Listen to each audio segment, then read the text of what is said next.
the water behind you is incredible. What do people need to know right now? So right now they need to know, one, stay out of the water unless you really know what you're doing, because it's very swift, very high. I understand that a minute in this water, you're dead from hypothermia. They also need to know that debris is a big problem floating down the creek, the logs and branches and things. You know, people get in the habit of putting stuff on the bank because it's kind of out of sight, and now it's coming back to haunt us with plugging culverts and things like that. The flooding, who flooded last night? Anybody? So last night we were able to maintain it to roads and not any homes that I'm aware of at this point. We had a couple of sandbag walls fall and had to do some quick repairs. And we had multiple culverts plugged with logs. One culvert took a bridge and a log about 14 inches around, 12 feet long, that knocked the bridge out, and then plugged a culvert, and we had to pull those out. Wow. At this point, what is the township doing to help people that are in its path?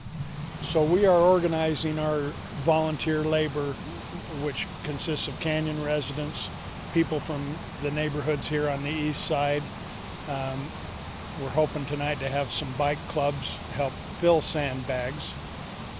We are also asking some of those volunteers to place the sandbags where they're needed when homeowners come and tell us that they are in need. Is that filling up here then? Will that be this evening? Or? So this is one spot. We have 3 more spots up the canyon, one at just below Roos Diner, one at the old Sun and Moon, and one up at the junction of Pinecrest. So you'll be filling in all those locations? Yes. Do you know what time that'll be? 6. 6 o'clock? Okay, cool. I mean, do you anticipate homes will flood when all's said and done? So I'm hoping that we've had 3 homes flood and 1 hit with a mudslide. And we're hoping that that's the extent of the damage. We hope we're prepared now with enough sandbags in place. We have over 20,000 bags placed, and more going out by the minute to fortify walls and things like that. We are expecting a higher flow tonight than we did last night. Last night, the weirs right behind us, they recorded 144 cubic feet per second. I'm anticipating we'll go to 150, 155 tonight. With that, are the sandbags enough? Does more need to be done? We hope they're enough. We've talked with the homeowners that are in critical spots and worked with them to design their walls to withstand the 155 or 150. Because how high are those walls that we're talking about? Some of them are 3.5 feet. Of sandbags? Yeah. Or stuff like that. Wow. Yeah.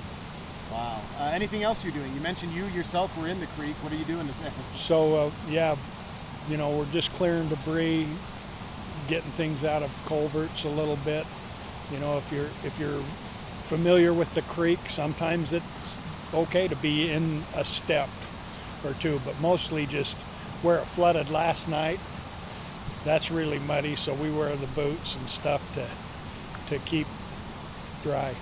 Wow. Well, I guess to wrap up, what's your message for people as we move through the next few days? So as we move through the next few days, if you need help, call quick, because water moves fast, it changes immediately, and we need to know that you need help sooner than later. It's a hectic time, warning stage through Thursday. That's a lot of time. Through Thursday morning, and that's a long time. Yeah, we're not looking forward to the hot temperatures today. Yeah. Or tomorrow, or any of these days. I mean, tomorrow's supposed to be cooler, and then Wednesday cooler again. Yeah. And so hopefully this will be our highest flow day. Have you ever seen water this fast in the creek? Well, we are at record levels the last few days. We aren't at the high record from 1984, I believe it is, but we could get there today, possibly. This bringing back memories of '83 for you? You were here. '83, we did a lot of sandbagging, you know, and so much work has gone into the creek banks by homeowners, Salt Lake County Flood Control, Salt Lake County Public Works. So the flooding this year is probably not as extensive as it was back then because of the preparations that have been done over the last 20 years, 40 years.